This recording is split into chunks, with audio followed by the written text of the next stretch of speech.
Sa video natin ngayon mga maestro ay pag-usapan pa rin natin itong tungkol sa balik ginhawa loan moratorium through refund ng GSIS. Ayan. So ngayong araw nga po mga maestro ay marami tayong mga nakikitang mga comment po sa mga post sa social media, especially po sa Facebook patungkol nga po dito sa balik ginhawa loan moratorium na kung saan ay marami na raw po ang naka-receive or nakatanggap ng refund po sa kanilang ATM kahit wala pong email or text galing sa GSIS.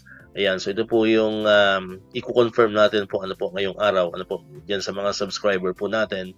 Baka may mga subscriber po tayong nanonood po all throughout the Philippines. Kung na-experience niyo na ba po yung gano'n wala kayong natanggap na email or text pero na-credit na pala ang inyong balik ginhawa refund. Ayan. So ito po yung mga nakikita natin nag-circulate sa iba't ibang mga comment section po sa mga post sa social media. Ayan daw po yung kanilang natanggap, yung ganito. Ayan, yung nakikita niyo po sa screen po natin. So nakalagay po diyan yung ito, may naka-highlights nga na member is not eligible due to the following reasons. Then sa ilalim naman is good news, we are processing your loan refund. Your loan transactions will be temporarily put on hold until the refund processing is completed. Yung mga screenshots ay nakita po natin to sa mga subscriber din po natin, mga followers din po natin, and sa mga comment section po ng mga nagpo-post din patungkol dito sa GSIS ginhawa balik ginhawa moratorium po mga maestro. So ito yung nakikita natin ngayon. Ayan, ganyan daw yung lumabas sa kanilang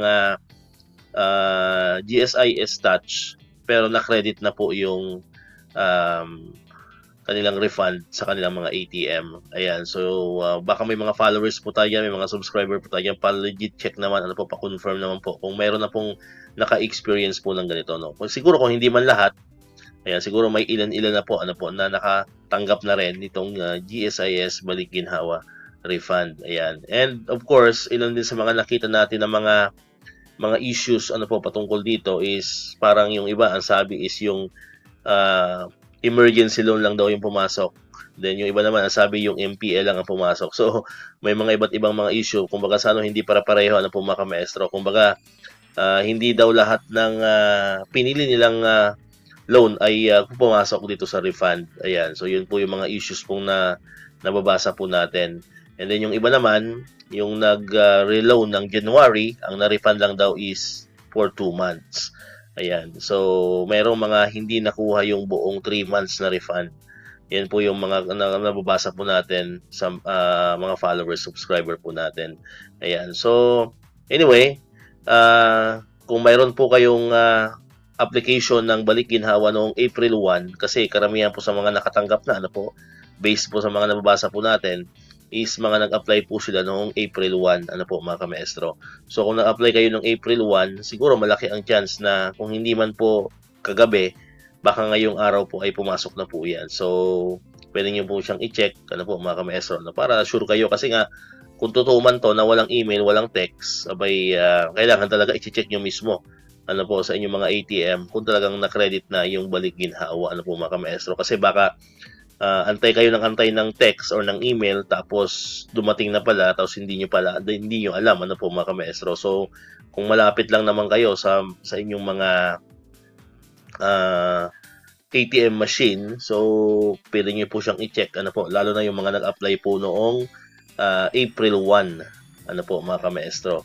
Yung mga nag-apply naman nitong Monday lang, yun po hindi pa natin sure po. So siguro pwede nyo pong abangan yan by Friday, kasi nga sabi natin bukas po Thursday ay holiday. So malamang ay hindi po yan mapo-process po mga maestro. So kung nag-apply ka ng Monday, so pwede niyo po siguro siyang i-check ng Friday na or kung malapit ka lang naman sa ATM machine, wala namang masama kung i-check mo ngayong araw po mga maestro. Pero yung April 1 yun po yung mas malaki na yung chance na baka ngayong araw po ay pumasok. Pero hindi po sinasabi na lahat po ay papasok kasi baka ako'y masisi ninyo. Baka sabihin nyo, sinabi ko dito sa vlog na papasok na ngayon pero wala naman po mga maestro. Kasi sabihin natin, depende pa rin yan sa processing po ng GSIS kasi sa sobrang dami. Na base po kahapon sa update po natin ay umabot na ng mahigit 300,000 na po yung qualified and approved applicants for Balik Ginhawa program. Ayan, so medyo marami-rami na po yun mga kamaestro.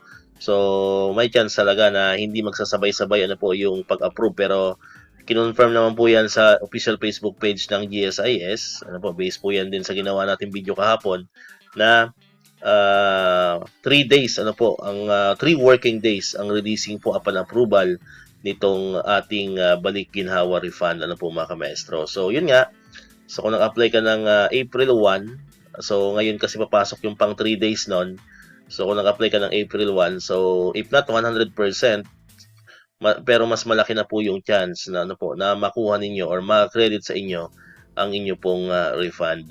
And ito pong nag-circulate na ito na post, na nakatanggap na raw sila ng or na-credit na yung refund, pero ganito lang yung nakita nila sa kanilang GSIS stats. By the way, kahapon na po ito, nung gabi na. So karamihan po ay gabi na, pumasok daw ng gabi yung kanilang refund. So yun nga, yun yung ipapakisuyo natin. Baka may mga kamaestro tayo dyan na subscriber po natin na nanonood. Ayan, so paki-confirm naman po dyan sa ating comment section para naman mas maniwala po yung ating mga subscriber na totoo nga talagang mayroon ng mga kamaestro natin na nakatanggap na ng refund. Kasi yung iba syempre isipin baka fake news, mga kamaestro.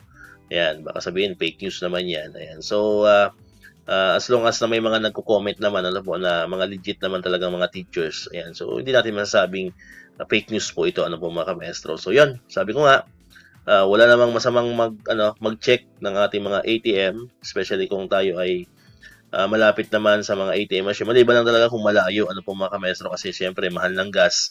So yun din ang i-consider natin pero kung land bank user ka naman, pwede mo namang ma-check yan sa inyong sa inyong mga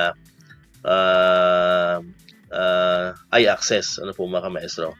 And isa pa pala sa mga nakita nating issues kagabi sa mga na-credit na raw ang kanilang Balik Ginhawa is more on mga land bank holder pa lang. Yung mga Union Bank, mga UB, ay parang hindi pa po nakikredit mga kamaestro. Isa pa yan sa mga issue pala na hindi natin nabanggit kanina. So, majority na mga nakatanggap na ng mas maaga nitong or na-credit ng mas maaga itong refund is mga land bank holder. Yung mga Union Bank ay parang wala pa po tayong mga nakikita. Ayan, so kung ikaw ay land bank holder, ayan, pwede nyo na po siyang ma-check mga kamaestro. Alright? So kung may mga concern pa po kayo, pwede nyo po siyang i-comment po dyan sa atin pong comment section. And syempre, sabi ko nga, kung nakatanggap ka na ng, or na-credit na sa iyo ang Balik Ginhawa, pwede ka po mag-comment dyan sa atin pong comment section. Alright, so dito ko natatapusin tong ating video ngayon mga kamaestro. Kung di ka pa nakakapag-subscribe, click mo na ang subscribe button para ikaw yung unang nakapanood ng mga videos na ina-upload natin. Katulad ito, yung mga updates pa rin about sa GSIS and other benefits sa mga teachers and government employees. And syempre, click mo na rin ang notification bell button para ma-notify ka, always updated ka pag may mga bago tayong uploaded na videos. So muli, maraming salamat sa inyong panonood at pakikinig. Once again, El Maestro. See you on my next vlog. Bye-bye!